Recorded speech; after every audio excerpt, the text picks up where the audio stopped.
Bonjour à tous et bienvenue sur Afrique Sport pour les 13h de ce mardi 4 octobre 2022 que nous débutons avec le TP Mazembe. Voilà une affaire qui pourrait écorner sérieusement l'image du TP Mazembe. Voilà une affaire qui pourrait sérieusement écorner l'image du TP Mazembe. Dimanche, en effet, l'équipe soudanaise d'Al Hilal, actuellement en stage en République démocratique du Congo, a cru affronter les Corbeaux de Lumumbashi en match amical. Et pour cause, leurs adversaires, vainqueurs sur le score de 3-1, arboraient les maillots du TP Mazembe. Sauf que les visiteurs, entraînés par le Congolais Florent Ibenge, se sont très rapidement rendus compte de la supercherie et ils ont compris qu'ils avaient en réalité en face d'eux l'équipe du CS Don Bosco. L'équipe du CS Don Bosco, club filial de Mazembe, qui avait enfilé pour l'occasion la tunique du club phare. Depuis lors, les réseaux sociaux fourmillent de rumeurs, certains affirmant qu'Al Hilal aurait dénoncé une farce dans un communiqué et exigé des explications de la part du TP Mazembe. Restons autour de la RDC. Le sélectionneur Sébastien Desabre est en train de s'activer pour renforcer les rangs des Léopards par de nouvelles pépites binationales. Aux dernières nouvelles, l'entraîneur français a jeté son dévolu sur l'attaquant franco-congolais Jean-Philippe Mateta, le buteur de Crystal Palace. Ancien international avec les sélections de jeunes de la France, le natif de Sevran a pris part à 7 matchs avec les Eagles, toutes compétitions confondues, couronné de 3 buts. N'ayant aucune chance de jouer avec les Bleus, Jean-Philippe Mateta pourrait finalement changer sa nationalité sportive de française à congolaise. Formé à Châteauroux, Mateta a roulé sa bosse avec notamment des passages à l'Olympique Lyonnais, le Havre, le SV Mainz en Allemagne et enfin Crystal Palace. Filons au Cameroun, les choses sérieuses commencent dans 48 jours pour la sélection camerounaise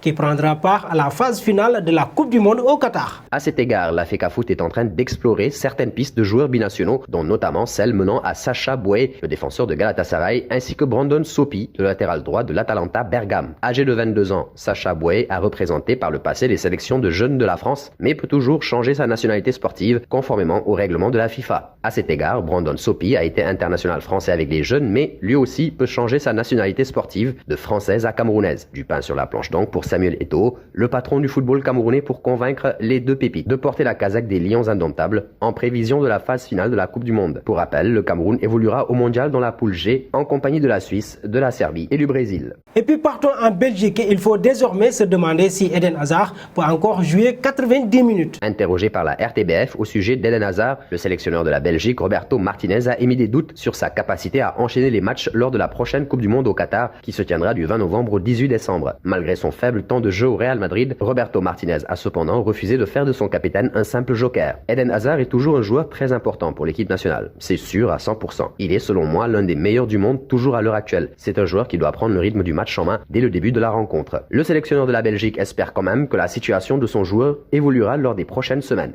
Un pas dans le dossier Alan, le Norvégien rejoindra-t-il le Real Madrid dans 2 ans? Une clause figurant dans le contrat de l'attaquant de City lui permettrait de rejoindre le Real Madrid à des conditions avantageuses en 2024. Une information lâchée par Fernando Sanz, ancien joueur de la Casablanca et fils de l'ex-président du club Lorenzo Sanz. Il a été de 95 à 2000. L'information que j'ai, c'est qu'il y a une clause de sortie pour Hollande la 2e année. Et ce qui est curieux, c'est qu'elle comprend des conditions très avantageuses par rapport au reste pour un club qui est le Real Madrid. A précisé l'ancien patron de Malaga. L'information fait sens dans la mesure où Marca évoquait déjà en juillet l'existence de 2 clauses dans le contrat du Scandinave, une première de 200 millions d'euros activable à l'été 2024 et une seconde de 175 millions d'euros qui sera effective à partir de l'été 2025.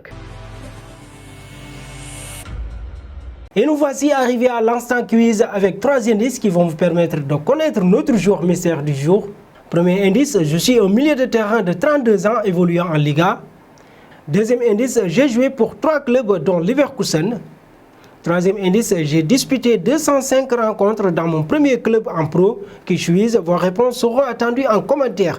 Et nos félicitations à tous ceux qui ont répondu Lucas Digne lors du 13h de ce lundi. C'était le joueur à trouver puisqu'il est un défenseur de 29 ans évoluant en Angleterre qui a déjà joué pour 6 clubs dont 2 en France et 2 en Premier League. Il a joué aux côtés de Lionel Messi. Terminons chez les Mancunians, c'est une claque qui va inévitablement laisser des traces. Manchester United, qui avait pourtant réussi à accrocher Arsenal, Liverpool plutôt dans la saison, a subi une grosse déconvenue face à Manchester City. Menés 4-0 à la pause, les Red Devils sont apparus totalement dépassés face à la furia du duo Foden-Holland et ce n'est pas la réaction en fin de match qui a fondamentalement changé les choses. Score final 6-3. Manchester United a pris un gros coup sur la tête et forcément, cela fait grimper la tension dans un vestiaire à l'équilibre fragile. Selon les informations du média Sun, qui cite des personnes présentes dans les travées de l'Etihad Stadium, le ton est sérieusement monté à la pause dans le vestiaire de Manchester United. Bruno Fernandes et Lisandro Martinez, deux cadres du vestiaire, ont ont élevé la voix de manière si sérieuse que leurs coups de gueule contre l'équipe ont traversé les murs. Un coup de gueule malgré tout salutaire puisque United a fini par remporter la seconde période 3-2 grâce au doublé de Martial. Mais nul doute que d'autres vérités cinglantes ont dû être lâchées depuis le centre d'entraînement des Red Devils. Merci à vous Marcel et nous arrivons au terme de ces 13 heures que nous bouclons avec la question du jour.